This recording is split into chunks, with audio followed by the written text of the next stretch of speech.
Hi hello అండి. Chicken curry చూపిస్తున్నానండి. ఈ వీడియోలో చూసి నేర్చుకోండి. ఫస్ట్ ఒక కుక్కర్ పెట్టుకొని దాంట్లో ఒక దాల్చిన చెక్క, లవంగాలు, యాలక్కాయ వేసుకొని 2 పెద్ద ఉల్లిపాయలేనండి కట్ చేసి పొడుగ్గా కట్ చేసి వేసానండి. ఉల్లిపాయలు ఎక్కువ ఉంటే గ్రేవీ బాగుంటుందండి, గ్రేవీ రూపంలో వస్తుంది. 2 పచ్చిమిర్చి చీలికలు చేసుకొని వేసుకోండి. కొంచెం సాల్ట్ వేసి అవి మగ్గేంత వరకు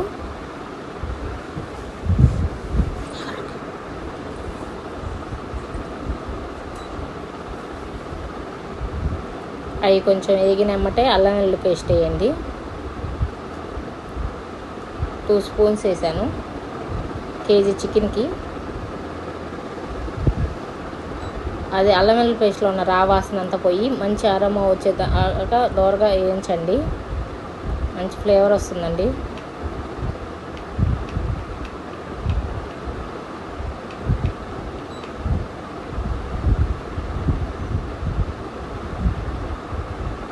తర్వాత మంచిగా తెచ్చుకున్న చికెన్ వాష్ చేసుకొని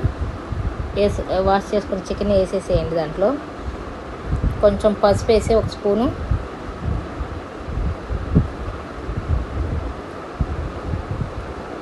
చికెన్ని సన్న మంట మీద మగ్గనివ్వండి. దాంట్లో ఉన్న నీచు వాసన అంతా పోతుంది. అప్పుడు నేను చూపిస్తాను, వీడియోలో చూపిస్తాను చూడండి. ఆ స్టేజ్ దాకా ఉంచండి 5 మినిట్స్ దాకా, అంటే చికెన్లో ఉన్న నీరంతా ఇంకిపోయేంత వరకు.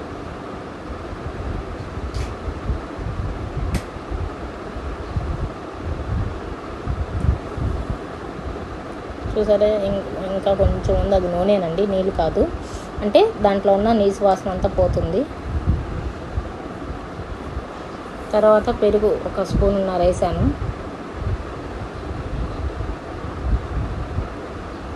పొడుగ్గా కట్ చేసి పెట్టుకున్న ఒక టమాటా ముక్క వేసానండి. నేను టమాటా వాడతాను, చక్కటి టేస్ట్ బాగుంటుంది. ఒకసారి అటు ఇటు కలిదిప్పిన తర్వాత పచ్చి కొబ్బరి పేస్ట్ కూడా వేయండి. 3 స్పూన్స్. నేను మిక్సీ పట్టుకున్నాను చూడండి. కొబ్బరికాయ చిప్పలు తీసుకున్నామని ఒక జీడిపప్పు, గసగసాలు అవి 3 కలిపి పేస్ట్ చేసుకున్నానండి. కొంచెం నువ్వులు కూడా వేసుకోండి, మరీ ఎక్కువ కాదు, కొంచెం వేసుకొని మిక్సీ చేసిన పేస్ట్ని వేస్తే గ్రేవీ లాగా చక్కగా బాగుంటుందండి, టేస్ట్ కూడా. తర్వాత మసాలా కారం 2 స్పూన్స్, మా గుంటూరు కారం 1 స్పూన్ వేసాను. అంటే పచ్చిమిర్చి వేసాం కాబట్టి కారం సరిపోతుందండి. అది ఎవరి టేస్ట్ని బట్టండి, కారం మాత్రం అది మీ చాయిసే. మేము మరీ అంత ఎక్కువ ఏం తినమండి, మేము మీడియంగానే తింటాము. నేను ఇంకొంచెం గ్రేవీ తగ్గేటట్టుందని కొంచెం కొబ్బరి పేస్ట్ వేసేసి వాటర్ 1 గ్లాస్ వేసాను, అర గ్లాస్ వేసాను. వేసి ఒకసారి కలిదిప్పిన తర్వాత ఇప్పుడు టేస్ట్ ఒక్కసారి చూడండి. ఈ స్టేజ్లో టేస్ట్ చూస్తే ఉప్పు సరిపోతే సాల్ట్ వేసుకోవడానికండి, ఎందుకంటే ముక్కకు పట్టిద్ది కాబట్టి. తర్వాత వేస్తే ముక్కకు పట్టదండి, గ్రేవీకే ఉంటుంది. అందుకని ఇప్పుడు ఈ స్టేజ్లోనే సాల్ట్ వేసేసాను. హై ఫ్లేమ్ మీద 2 విజిల్స్ వచ్చేదాకా ఉంచండి, ఎందుకంటే ఆల్రెడీ మనకి కొంచెం సేపు చికెన్ మగ్గింది కాబట్టి. విజిల్ మొత్తం పోయినంత వరకు ఉంచి చూసారా, ఈ బాగుంది. ఎమ్మి చికెన్ రెడీ.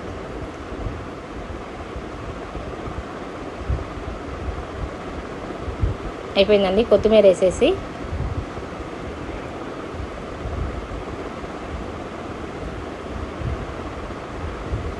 కొత్తిమీర ఎక్కువే వాడతానండి, చాలా మంచిది హెయిర్ కూడా. కొత్తిమీర 1, కరివేపాకు 1 హెయిర్ గ్రోత్కి మంచిగా ఉంటుంది. అందుకనే మా ఇంట్లో మేము కొత్తిమీర ఎక్కువేనండి, పుదీనా కొత్తిమీర.